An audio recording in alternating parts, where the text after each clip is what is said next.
Okay, what have you guys got now? Get Teddy's tail out of the way. What's going on here?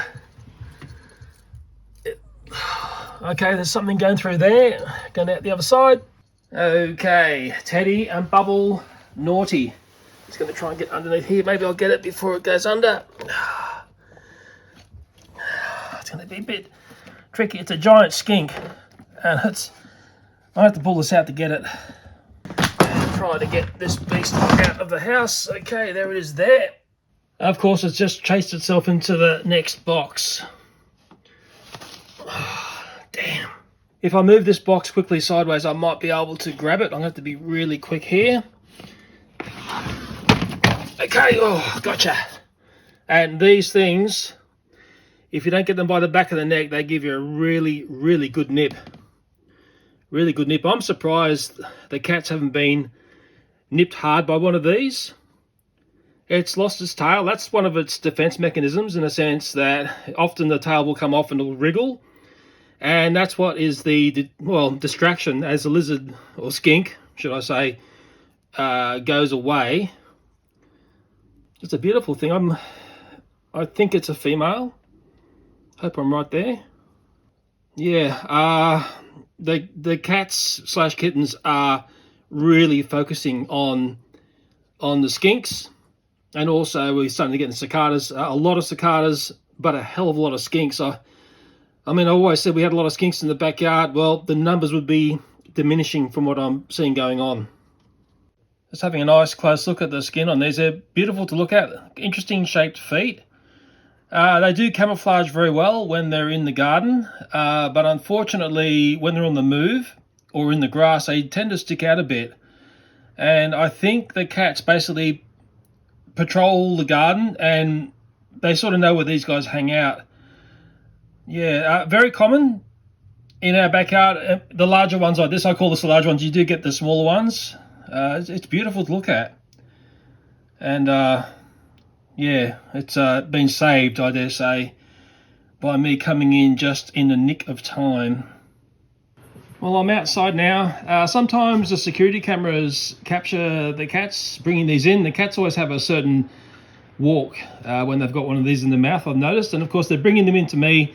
And this is like, hey, Dad, look what we just caught. Aren't we clever? They don't eat these. I've never really seen them eat them, but they will unfortunately play with them until they can't take any more. It's a bit like when it stops moving, the game is over. But I'll just take this out the back somewhere and put it somewhere safe, I hope. There's Fluffy. We don't have this sort of trouble from her. She's a very good girl. She's going in. Somehow she misses all the bees here. There's a stack of bees. We leave some long grass here for the bees to have a feed. And I will just find a spot for this skinkaroonie, and I think I know the perfect place. We get to see the skink in the beautiful sunlight here, away from the horrible artificial light and the way the camera was playing up inside. Beautiful, shiny skinned. Yeah, if you're handling these, you really need gloves on. If you're unlucky, you'll get a very nasty nip. Very strong jaws on these. And this one will warm up in the sun here. As I'm holding it, it will start to become very lively, so I better get it onto the deck and free of me ASAP. And I think these tubs here would be that perfect spot. Yes, I think here is where Mrs. Skink is going to really revel. There we go. There, she'll be okay. She's going to probably want to start feeding and do things that skinks do. There she goes. She seems right as rain. I can't believe it. He's just brought another one and I've just finished tidying up. There was dusting all around the boxes here. Now I've got to grab this one. This one's got a tail. If I'm fast, Teddy, out of the way, out of the way. I've got to be careful of these because they will, as I said with the other one, they will give you a nip if you don't pick them up the right way. This one's a bit smaller. It has got its tail. I know when Teddy has got one, he makes a high-pitched yelp when he comes in saying, hey, I've got one of these skinks. There's its mouth opening up. And that, if it gets hold of you, watch out. I'm just astonished at the ferocity that the kittens are bringing these skinks into the house, it's actually quite alarming. We've never seen Fluffy behave like this, but these guys here, very, very naughty. I'd watch out, Teddy. If you got a nip from this, it's gonna certainly make you wake up. I'll take this one outside and I'll rescue it as well. I'm just outside with this one as well. It has settled down a fair bit. And one of these things, you get them out in the sun and they start to liven up a lot. And it seems healthy. It looks like it hasn't been knocked around too much by Teddy. It's like Save the Skink Groundhog Day. I will release this skink into the same spot as the one before. Okay, and it'll hopefully rustle up in between the tubs and all and do the things that skinkies do. There we go. Good. And within seconds, look who is here. Teddy, hey, Teddy. Come on. Come on. Hey, you're naughty. Teddy, come here. Teddy. Oh, Teddy, come on. You better come inside. You'll totally ignore me. Teddy, come on. Leave the skinks alone, please. Please leave the skinks alone. Come on, Teddy, enough's enough. I think it's time you came inside. Come on. You better come inside. Come on, if I get him underneath here. Okay, I've got him. Oh, crikey's, he's all through Mum's garden there. I've got him over my shoulder. And I'll take him inside. He's squirming me, but he's going in. Okay, Teddy, this time I've caught you. Teddy, I hope this isn't that same one again.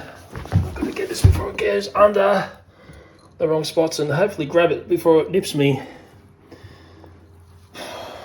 Very tiring. Very tiring, Teddy. Naughty boy.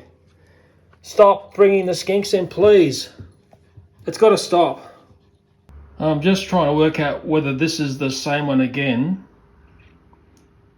It's hard to tell because all the skinkaroonies look very, very similar.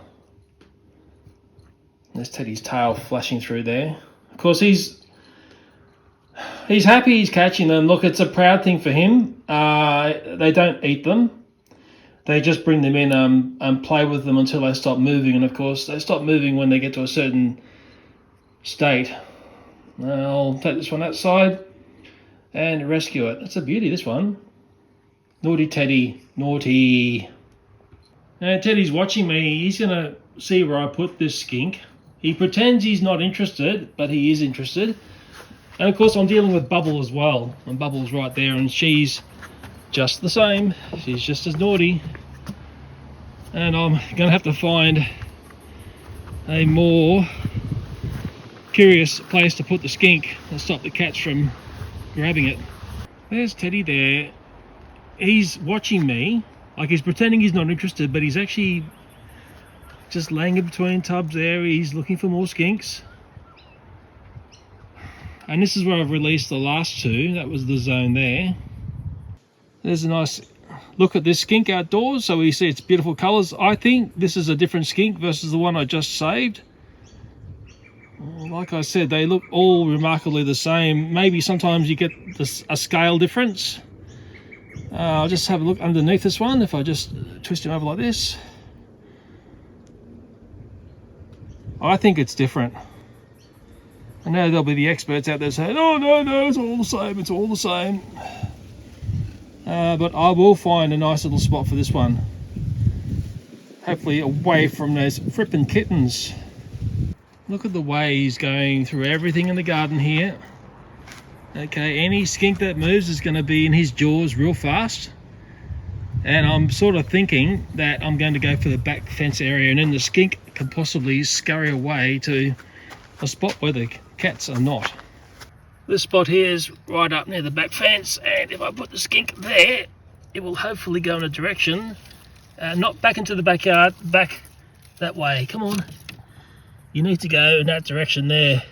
I'm just going to get a stick and I'm just going to give him a prod here and get him to move on. That's it. Okay, he's okay. And within seconds of me doing that, look who's here. Bubble. Okay, they just watch me like a hawk. And it's the same game over and over. Now Bubbles in on this just as much as Teddy. They're both as bad as each other, and Bubbles a little bit tricky to see. She camouflages a lot easier into the garden, and there she is there looking for skinks and whatnot. Come on, Bubble. Psst, psst. Come on. Like all cats, she'll just ignore me and do what she wants to do. Welcome to the realm of cats. Come on. You better come in. I know that won't sound too exciting to you, but you better come in.